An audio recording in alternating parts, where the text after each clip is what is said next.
Los platos de la cena sonaron al chocar mientras limpiaba otra mesa. Con los pies adoloridos después de un turno de 8 horas en Bella Vita, el familiar aroma a ajo y salsa marinara se aferraba a mi uniforme mientras contaba mis propinas, apenas suficientes para cubrir la despensa de esta semana. Elena, Rosa, mi gerente, me llamó desde la recepción. «Hay alguien aquí preguntando por ti».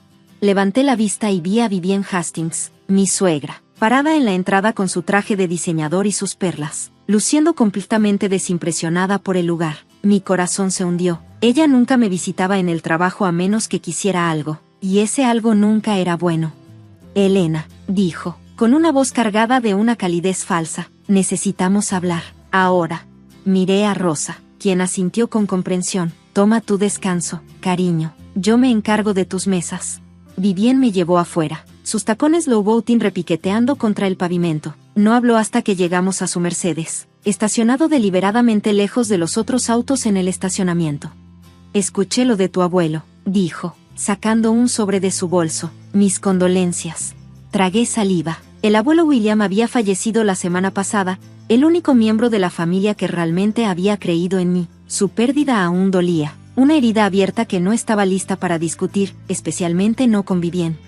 «Gracias», respondí con frialdad. «¿Es por eso que estás aquí?» «De cierta manera». Abrió el sobre y sacó un documento. «Entiendo que te dejó una herencia bastante considerable». Por supuesto, de eso se trataba. Dinero, lo único que realmente le importaba a Vivienne Hastings. «No lo sé», respondí con cuidado. «La lectura del testamento no será hasta la próxima semana». «No te hagas la ingenua», espetó. «Hice que mis abogados lo investigaran. Esa vieja granja suya, la de Vermont, te la dejó a ti, ¿no es así?», junto con la fortuna que había estado acumulando allí. Me mantuve en silencio. La granja del abuelo había sido su orgullo y alegría, aunque ninguno de nosotros entendía por qué se había mudado allí después de retirarse de su exitosa carrera como abogado en Nueva York. La familia lo había tachado de excéntrico, eligiendo vivir de manera sencilla a pesar de su riqueza, pero él había sido feliz allí, encontrando paz en las colinas y la tranquilidad del lugar. «Elena», continuó Vivienne, con un tono que casi parecía gentil, «tienes que entender, esta herencia debería ir a Lucas. Él es tu esposo, el padre de tu hija. Él sabe cómo manejar el dinero, cómo hacerlo crecer. Tú», hizo una pausa, mirándome de arriba a abajo. «Bueno, eres una mesera». Sus palabras dolieron, pero ya me había acostumbrado al desdén de Vivienne. Desde que Lucas y yo nos conocimos en la universidad, yo con una beca, él de familia adinerada, ella había dejado claro que no era lo suficientemente buena para su hijo. El hecho de que hubiera elegido seguir trabajando después de tener a Ava, en lugar de quedarme en casa como una esposa de sociedad adecuada, solo alimentaba su desprecio. «La lectura es la próxima semana», repetí. Si el abuelo hubiera querido que Lucas tuviera su propiedad, se la habría dejado a él. El rostro de Vivienne se endureció. «Esto no se trata de lo que tu abuelo quería. Se trata de lo que es mejor para la familia, para Ava. ¿De verdad crees que puedes manejar una propiedad así? ¿Asumir ese tipo de responsabilidad?»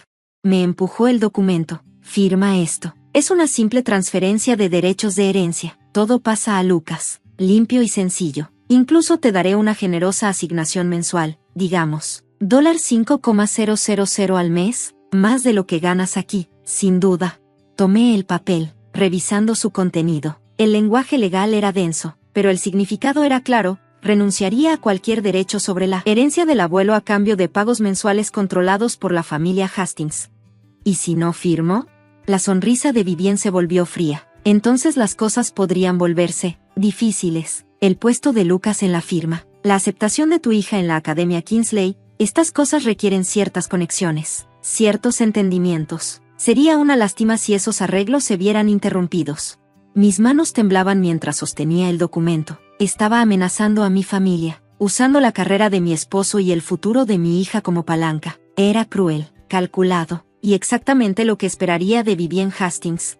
Pero había algo que ella no sabía, algo que el abuelo me había dicho durante nuestra última conversación, solo unos días antes de morir. «¿Tienes una pluma?», pregunté en voz baja. La sonrisa de Vivienne se amplió mientras sacaba una costosa pluma fuente de su bolso. «Sabía que serías razonable con esto». Firmé mi nombre en la línea punteada, con una firma firme a pesar de mi corazón acelerado. Vivienne arrebató el papel, guardándolo cuidadosamente en su sobre.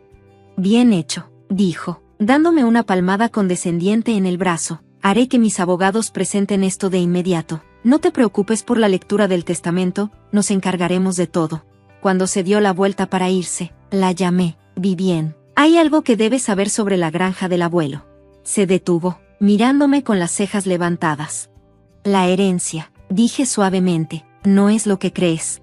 Ella hizo un gesto despectivo. Sea lo que sea, estoy segura de que Lucas la manejará mejor de lo que tú podrías. Vuelve al trabajo, cariño. Esas mesas no se van a limpiar solas. La observé alejarse en su Mercedes, reluciente bajo el sol de la tarde, que pensara que había ganado, que presentara ese documento y celebrara su victoria. Porque lo que Vivien Hastings no sabía era que el último secreto del abuelo estaba a punto de cambiar todo, y esta vez, su dinero y sus conexiones no podrían detener lo que se avecinaba. La semana antes de la lectura del testamento pasó lentamente. Lucas notó que algo andaba mal, pero lo atribuía al duelo. En realidad, estaba esperando, con el estómago en un nudo cada vez que sonaba el teléfono. Finalmente, 3 días después de firmar el documento de Vivien, sucedió. Señora Hastings, la voz del interlocutor era profesional, cortante. Habla Thomas Chen de la Agencia de Protección Ambiental. Necesitamos hablar sobre la propiedad que adquirió recientemente en Vermont. Sonreí, recordando las últimas palabras del abuelo, la granja no es solo tierra. Elena, es una responsabilidad, una que algunas personas no están preparadas para manejar.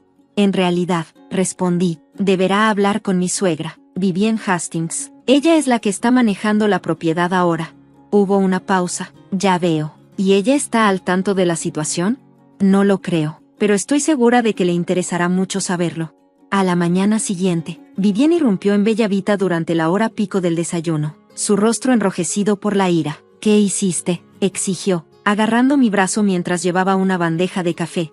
Cuidado, advertí, sosteniendo las tazas. No querrás causar una escena en público, ¿verdad? Su agarre se apretó, pero bajó la voz. La EPA llamó, algo sobre suelo contaminado, pruebas de agua subterránea, costos de limpieza de millones. ¿Qué no me estás diciendo?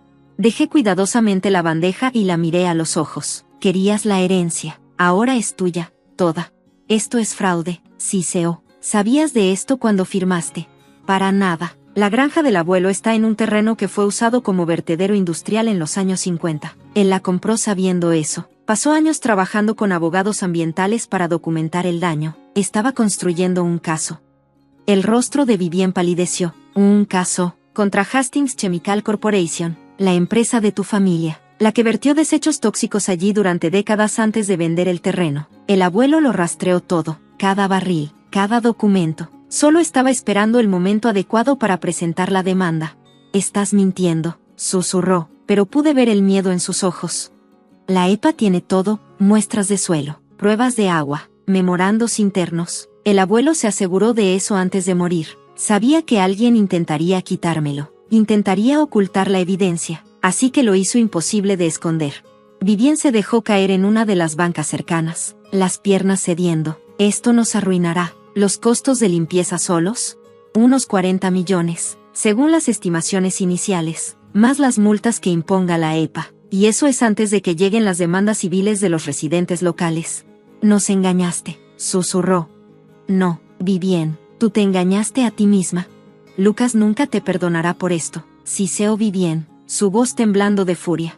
Respiré hondo, calmándome. En realidad, él ya lo sabe. Se lo conté todo anoche, sobre tus amenazas, el documento, todo. Está con nuestro abogado en este momento, viendo cómo proteger nuestros bienes antes de que los hallazgos de la EPA se hagan públicos.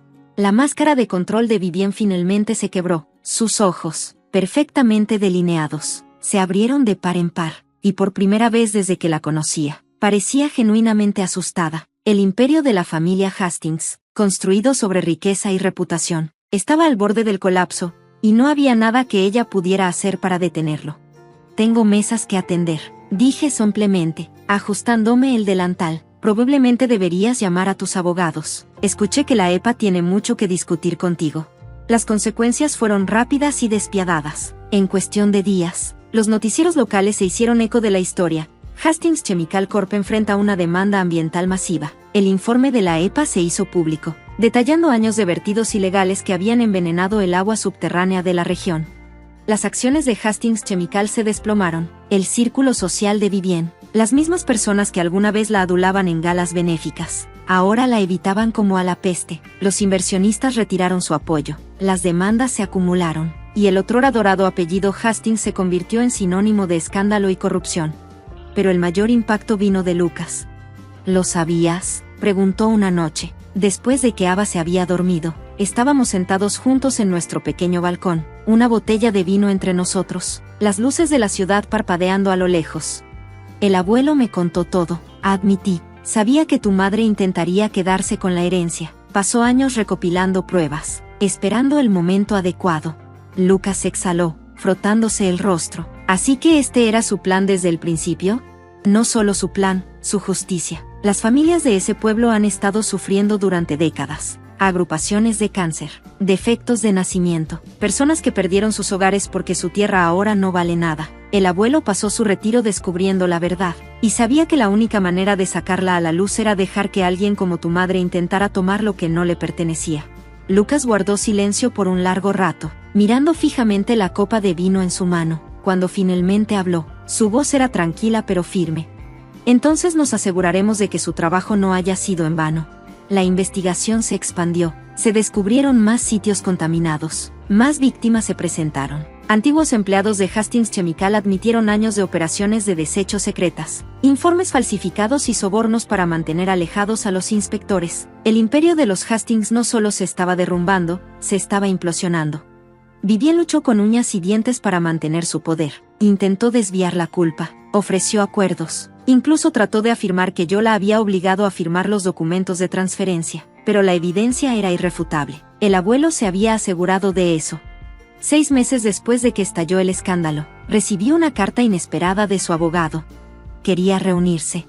La encontré en una casa alquilada en las afueras de la ciudad. La gran mansión de los Hastings había sido vendida para cubrir los honorarios legales. El elegante Mercedes había desaparecido, reemplazado por un sedán modesto. Por primera vez, Vivian Hastings parecía ordinaria. Te subestimé, dijo tan pronto como me senté. Su voz carecía de la acritud habitual. La arrogancia había desaparecido. A ti y a tu abuelo. Subestimaste a mucha gente, respondí. A las familias que tu empresa lastimó, a las personas que creías inferiores. Pensaste que el dinero te hacía intocable. Ella soltó una risa amarga. Y ahora, no tenemos nada. La empresa está en quiebra. Nuestros bienes están congelados. Incluso el fondo fiduciario de Lucas está atado a los costos de limpieza. Aún tienes familia, dije, mirando hacia la foto enmarcada de Lucas y Ava en la repisa. Si aprendes a valorarlos más que al dinero y al estatus. Sus labios se apretaron en una línea delgada. ¿Es por eso que viniste? ¿Para presumir? ¿Para ofrecer perdón? No, dije, poniéndome de pie. Vine porque Ava preguntó por su abuela. Te extraña. Eso es más de lo que mereces. Pero ella tiene un corazón más grande que el de cualquiera de nosotras. Vivian parpadeó rápidamente, sus manos apretando los reposabrazos de su silla. Me gustaría verla. Sí, si me lo permites. Eso depende, dije, de si finalmente puedes ver a las personas por lo que son, no por lo que tienen. A Ava no le importan la ropa de diseñador o los autos lujosos. Solo quiere que su abuela la quiera. Piensa en eso. Mientras salía, vi mi reflejo en la ventana, aún con mi uniforme de bella vita, yendo a otro turno, pero por primera vez, me sentí orgullosa de ello. Ya no necesitaba demostrarle nada a personas como Vivian, sabía quién era. La limpieza de la granja del abuelo tomaría años. La EPA estimó que los costos superarían los $100 millones. La fortuna de los Hastings, una vez símbolo de privilegio, ahora se estaba utilizando para reparar el daño que habían causado. Lucas y yo nos quedamos en nuestro pequeño departamento. Él consiguió trabajo en un bufete de abogados especializado en justicia ambiental. La ironía no se nos escapaba. ¿Y Vivian? Comenzó a cambiar, lentamente. Empezó con cosas pequeñas, asistiendo a los eventos escolares de Ava, preguntando cómo había sido mi día, escuchando en lugar de dictar. Consiguió un trabajo como recepcionista, su primer trabajo real en décadas. La humildad no le salía natural, pero llegó. Un año después de que todo se derrumbara, visitamos la granja del abuelo. Los equipos de limpieza trabajaban arduamente, pero la tierra, aunque marcada, se sentía viva de nuevo. Ava corrió por los campos que algún día estarían limpios, su risa llevada por el viento. Lucas tomó mi mano. Tu abuelo estaría orgulloso, dijo, no solo por lo que hiciste, sino por lo que estás reconstruyendo. Pensé en la última carta que el abuelo me escribió, con una letra temblorosa, solo unos días antes de morir. A veces la justicia no llega a través de la venganza, Sophie. A veces, llega al obligar a las personas a enfrentar la verdad que pasaron su vida evitando. Esa noche, cenamos en Bella Vita. Vivien nos acompañó. No se quejó de los vasos de plástico ni de las mesas apretadas. En cambio, escuchó mientras Ava hablaba de la escuela. Le preguntó a Luca sobre su nuevo trabajo, e incluso le agradeció a la mesera por su nombre. No era perdón. Algunas heridas son demasiado profundas para eso. Pero era algo más. Un comienzo. Y por primera vez, eso era suficiente.